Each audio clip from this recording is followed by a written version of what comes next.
Hi, my name is Blanche Lloyd. I am 29 years old. I'm from Bassett, Arkansas. I grew up as a pastor's granddaughter. So I've always known the Lord ever since I was little. I began to speak to the Lord at a very early age. But being that both of my parents were severe drug addicts, I lived in a lot of chaos. And by the time I was 12 years old, I was in a mess myself.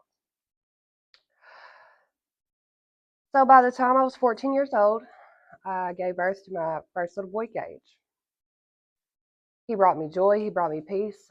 And through me loving him, I gave up all of my addictions. But not long after I gave birth to him, I got back on prescription medicine and allowed that to lead me back to the mess that I was in before.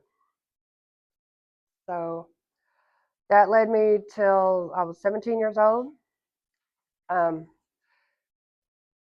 I began to do even harder drugs. It was getting pretty bad. And 2 weeks later, I lost my dad, who had become my best friend because the last time he went to prison, he got off drugs just for me, just to get me out of the mess I was in, for me to be safe.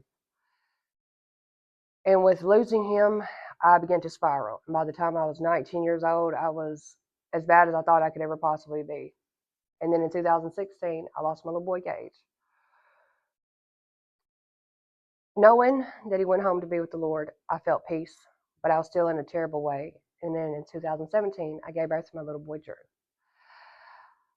I had to give Drew up for adoption because of my addiction, and I knew I could not take care of him. So I sought the Lord and I asked him, and I said, Lord, I love my little boy, but I know I can't give him the life that he needs. And he sent me Miss Jenny Jacks. She adopted my little boy. He now lives in Florida. He knows the Lord. He walks with the Lord every day. He's doing fantastic. And this gives me hope and this gives me peace.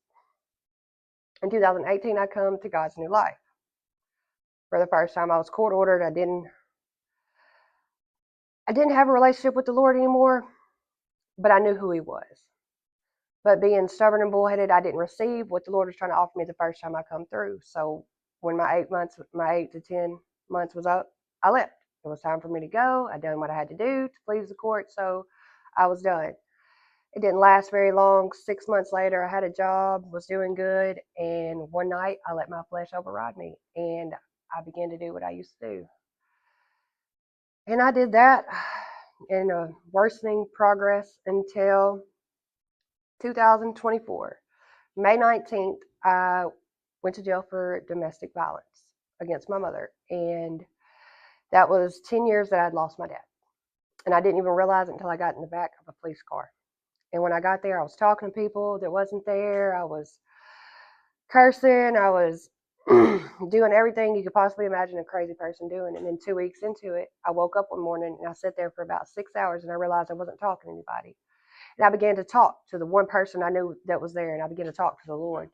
And I began to praise him and thank him for what he had done for me, for bringing me back to my sanity. And throughout that whole 9 months, I, I was in Bible study every night. I praised the Lord and I thanked him for what he had done, for pulling me out of my mess and for giving me clarity of why he had done it. And after the 9 months, they come and woke me up one morning, told me my brother was there. And when I got in the hallway, they told me that I was being extradited to prison. I didn't know why, but I had faith and knew that the Lord knew what he was doing. I might not have knew what I was doing, but he knew what he was doing. So I got there and only had to sit a month. They took me off the papers when I walked out.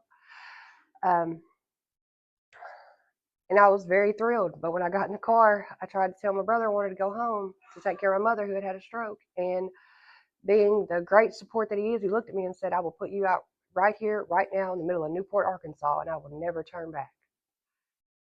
And he went to pull over, and I was like, no, you can go ahead and take me to rehab. He said, that's what I thought. He said, if that's what you want to do for your life, I am all for it. But if you want to go back home and do what you were doing, I want no part, and I will not even take you down there. And I thank God every day for what he has done in my life. Throughout my 8 to 10 months, I grew a strong relationship with the Lord. Not a day has went by that I haven't woke up and I have not thanked the Lord for waking me up, and thanked him for allowing me to stay on his staff training and to pour out into others what was poured out into me. Because that is the greatest gift that we could ever share with anyone, is the good news that the Lord has given us.